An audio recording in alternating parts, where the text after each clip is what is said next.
I first stumbled across Agenda 21 in about 2008, and quite frankly my first reaction was to dismiss what I was reading, because I didn't believe that any government in Australia would take us down this road. Then I began to see a legislative pattern emerging in Parliament which concerned me greatly, and I also started to see the tenor of legislation that we were passing.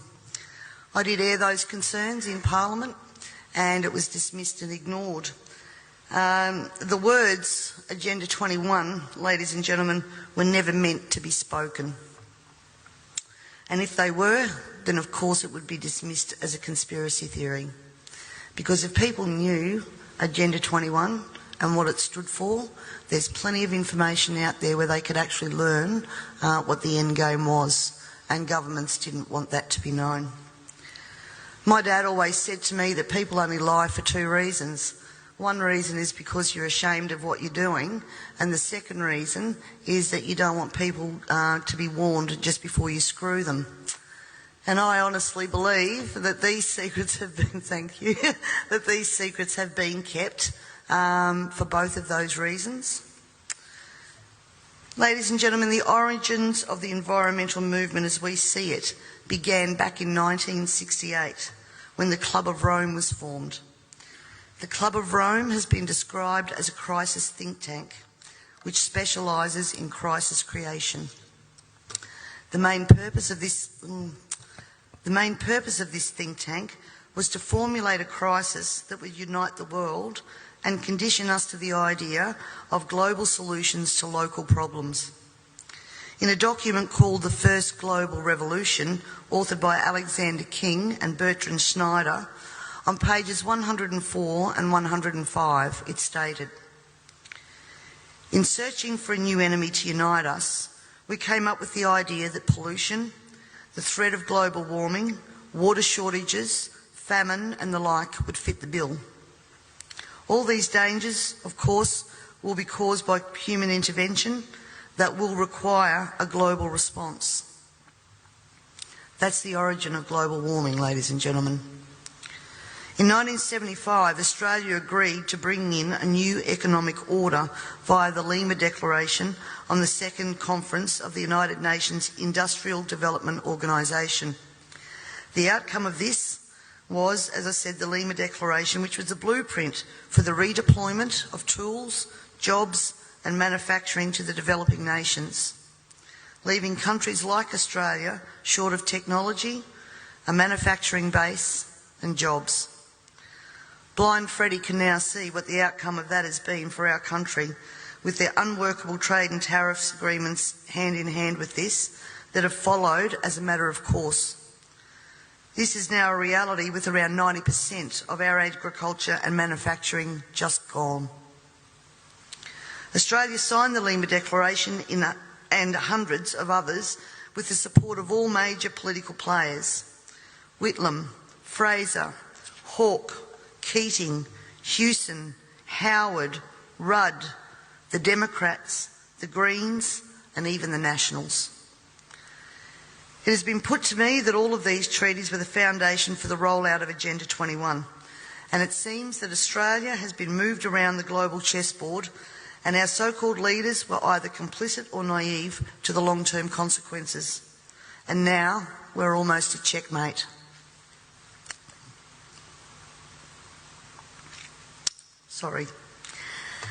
In 1992, the former President of the United States, George Bush Sr., said, "Effective execution of Agenda 21 will require a profound reorientation of human society, unlike anything the world has ever experienced.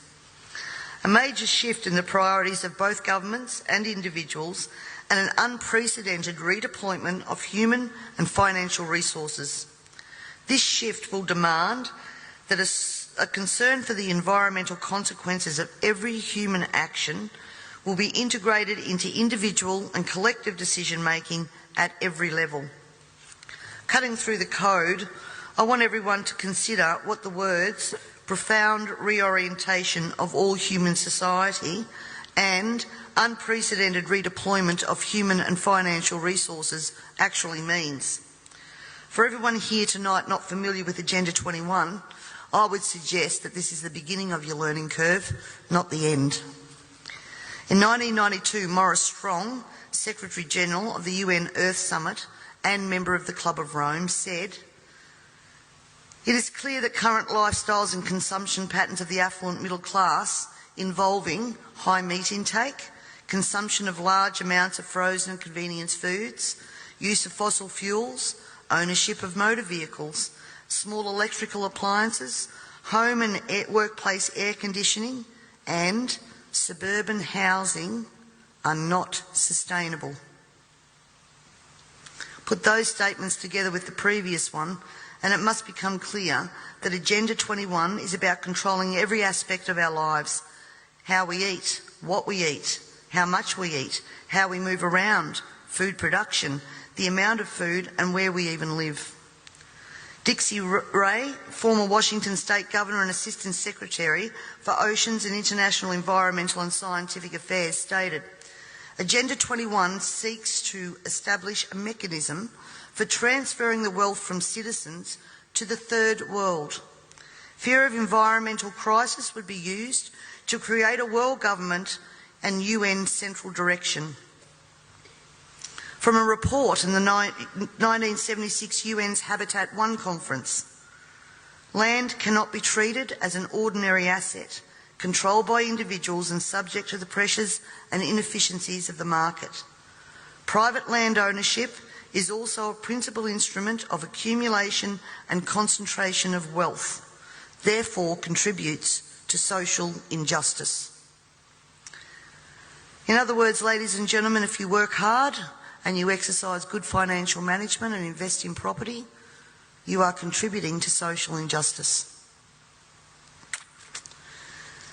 In a report from the President's Council on Sustainable Development, we need a new collaborative decision process that leads to better decisions, more rapid change, and more sensible use of human, natural and financial resources in achieving our goals.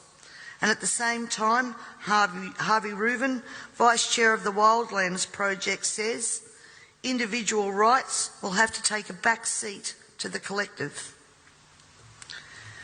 J. Gary Lawrence, Advisor to President Clinton's Council on Sustainable Development, participating in a UN-advocated planning process would very likely bring out many of the conspiracy-fixated groups and individuals in our society, and here we are. This segment of our society, who fear one world government and UN invasion, through which our individual freedoms will be stripped away, would actively work to defeat any elected official who joined the conspiracy by undertaking Agenda 21. So we will call our process something else. We will call it comprehensive planning or growth management or smart growth. We ended up with sustainable development.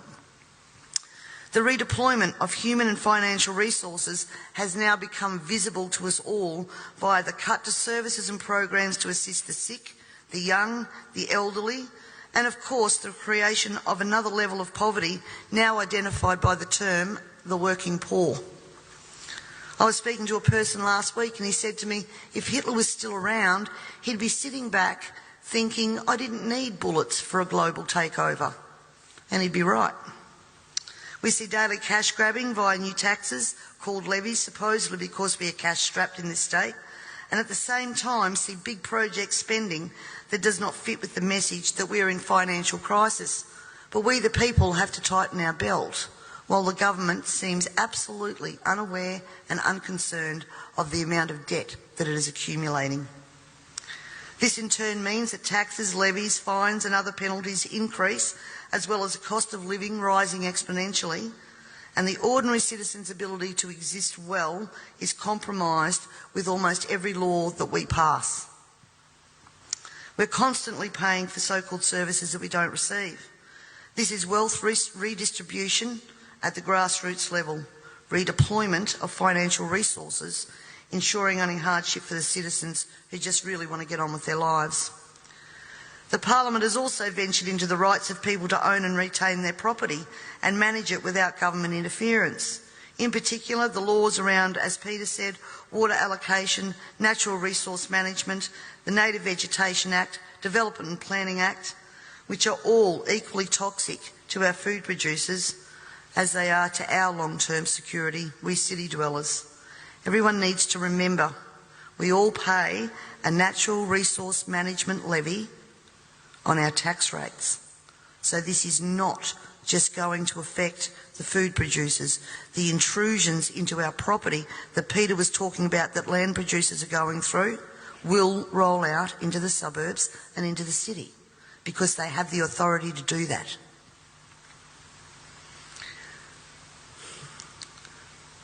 We all have already fiddled in Parliament with land titles of people in rural areas, and I'm talking about the Barossa and McLaren Vale legislation that passed. And the buzzwords used to justify that was heritage status. At the same time that our right to own and manage our land, have access to water, produce adequate food to ensure that our only option is not to consume often toxic and substandard food from places like China, this government has been working overtime to take away our rights to common law through many pieces of legislation. Common law is what guarantees us an ability to correct injustices. This coming year, I promise you, you will also hear debate over a number of pieces of legislation that will further erode our common law rights. And you have to get behind me on this, ladies and gentlemen, to stop this from going through. As Agenda 21 became more and more apparent to me, I began using the line in Parliament, the government was now declaring war on its own citizens. And that goes back as far as 2008. This, of course, led me to being labelled a conspiracy theorist. But here we are now, openly talking about Agenda 21 and the ramifications we will see in a short period of time if this is not stopped in its tracks. Let me just say that I often hear we cannot stop what is happening. Two-party preferred system, vote Labor, vote Liberal, what does it matter? And in fact, that's probably true for the House of Assembly, because that's where government's formed. But ladies and gentlemen, here in South Australia we have the Legislative Council, the House of Review. And my friends, that is where the true power does lie. And the last thing that governments want you to understand is that no matter who is in power, the Legislative Council is there for checks and balances.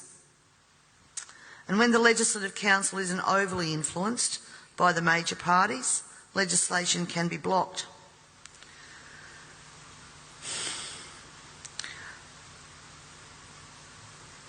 Remember, on most of these policies that I've spoken about here today, there has been bipartisan support for everything that has gone through.